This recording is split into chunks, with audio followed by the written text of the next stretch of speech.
Brian, I want to thank you for calling out because I was waiting here because I knew the vote was taking place and I'm answering questions, right? So, by Homeland Security Secretary Kristi Noem and Florida Governor Ron DeSantis.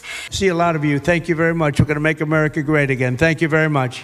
Even Donald Trump's most ardent followers were unsure of what to anticipate when he walked onto the stage and referred to his most recent legislative proposal as a big, beautiful bill.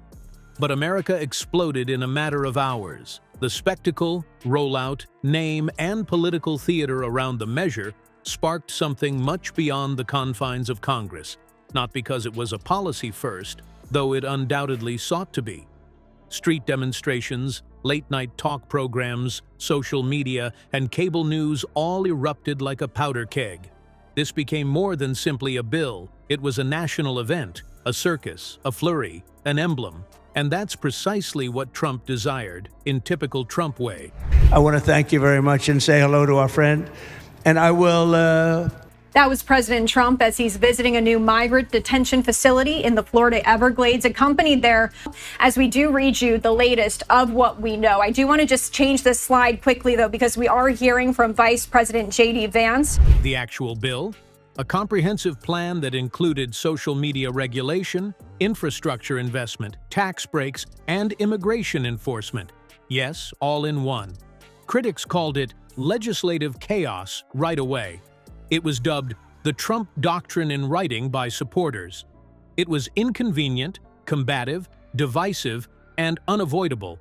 At a Georgia event, the moniker, the Big Beautiful Bill, was first used. Trump smirked as he said it, obviously enjoying the way it sounded. "Sir, you can't call it that," they informed me. "But why not?" I said. "It's a huge, gorgeous bill that will help America win once more."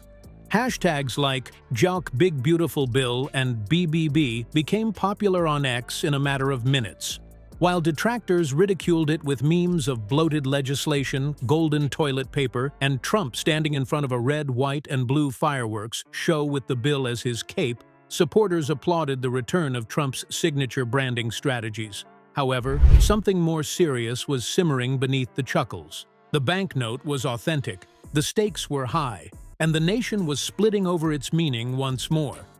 Fundamentally, the Big Beautiful Bill sought to condense Trump's best songs into a single masterpiece. It aimed to restore some of the more contentious immigration enforcement strategies from his first term, such as tighter asylum restrictions, expedited deportation procedures, and more money for ICE. It unveiled a new wave of tax cuts for the middle class, closing loopholes for coastal elites and woke corporations, as Trump characterized them. Perhaps most controversially, it suggested broad regulation of social media firms, giving the federal government the authority to fine platforms that are alleged to engage in political censorship. The volume was turned up all the way with the final point.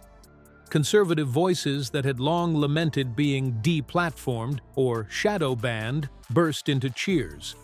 One right-wing commentator on Newsmax stated, "It's about time big tech got spanked."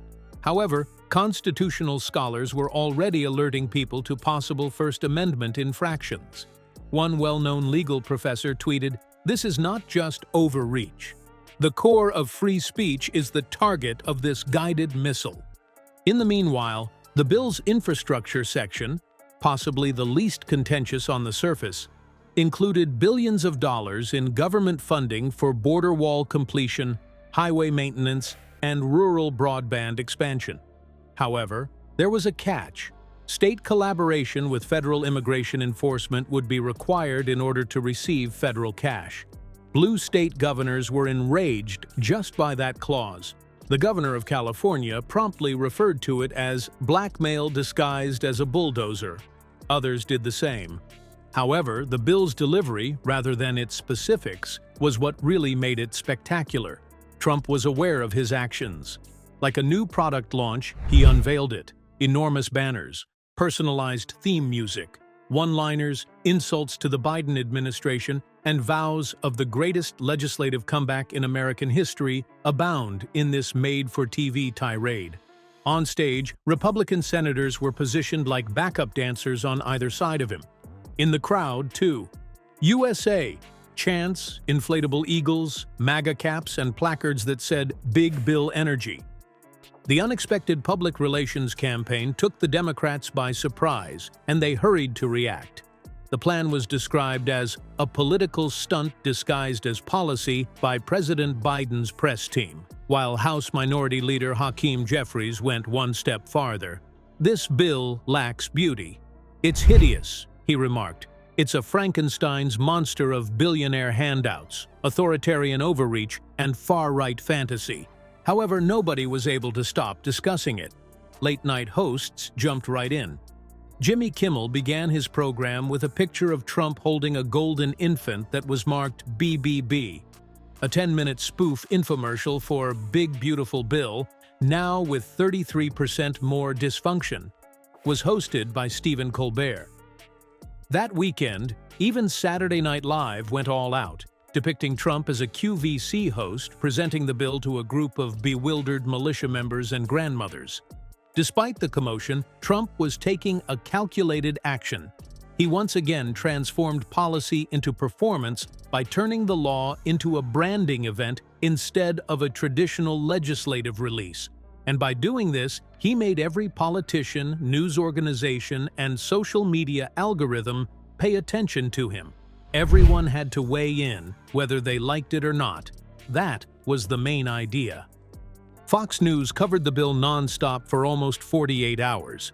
Panelists discussed if this would destroy any prospect of bipartisan cooperation or reshape Trump's legacy. It is the first piece of legislation in years that sounds like it was written for the American people instead of the Davos elite, according to Tucker Carlson, who is still active on his online platform. In the meantime, MSNBC anchors were nearly shouting over one another as they attempted to decipher the 800-page document's legal inconsistencies. However, what is the general consensus? Things became crazy at that point. According to a Morning Consult flash poll, 62% of Republicans backed the plan based only on Trump's branding and endorsement. Just 24% of respondents were able to name two particular policies in it. Conversely, only 19% of Democrats had even read a basic explanation of the measure, and 71% were against it. Independent voters were divided, but incredibly ignorant. In a street interview, one person stated, "I have no idea what's in it, but it's likely to be chaos if Trump approves." Across the nation, protests erupted. Protesters in Portland staged fictitious funerals in support of free speech. Counter-demonstrations in Texas hailed the bill as a return to law and order. Picket signs, media vans, and slogans turned Capitol Hill into a battlefield. There were countdown clocks on every cable station for the first committee hearing on the measure. This level of public interest had not been witnessed by Congress since the Obamacare discussions. On the inside, though, Republicans felt uneasy. The all-in strategy did not excite everyone. According to reports, a number of moderate senators made an effort to disassociate themselves from the bill's more radical provisions, particularly those that threatened funding to blue states and targeted internet businesses. However, Trump refused to budge. "This is the bill. You're against America if you don't like it," he said in a Truth Social post that received millions of impressions. Trump's campaign staff started offering Big Beautiful Bill merchandise in the meantime. T-shirts, hats, mugs for coffee, even candles with fragrances that said they smelled like freedom and asphalt. They sold out 3 times in a 48-hour period. The bill's implementation has now transcended politics into culture. It was a movement, a brand, and a meme in addition to a legislation. And in a lot of respects, that made opponents much more at risk. Because the law had already served its purpose, even if it failed to pass. It brought Trump back into the national spotlight. It forced his rivals into defensive nooks. It compelled lawmakers from swing states to support Trump or risk MAGA retaliation. Most importantly, it provided his supporters with a new focal point, something significant, audacious, and distinctly Trump. The Democrats were fast to plan. Some proposed dissecting the law to discuss its less contentious provisions. On principle, others pushed to block the entire package. A Supreme Court showdown was anticipated by legal observers in the event that the tech regulatory clauses were approved. Lawsuits were already being prepared by civil liberties organizations. However, the show took precedence over all of that. A now famous footage was repeatedly broadcast on cable news. Trump said, "You've had little ugly Bills," with his arms outstretched and a game show host's smile. "It's time for a big now. Lovely, Bill." It made little difference if he was altering the script or making fun of the system. In the perspective of millions of voters, he was commanding the room, something no other politician could do. The bill had polarized Congress, agitated the media, and taken over social media by the end of the week, but it had also rekindled Trump's supporters. The fervor of rallies that had started to fade has returned.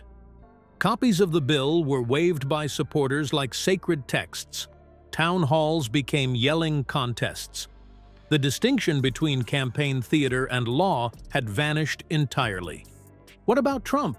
He sat back, grinned, and said, "They're all talking about me again," as he always does when the nation devolves into a spectacle he has created. Lovely.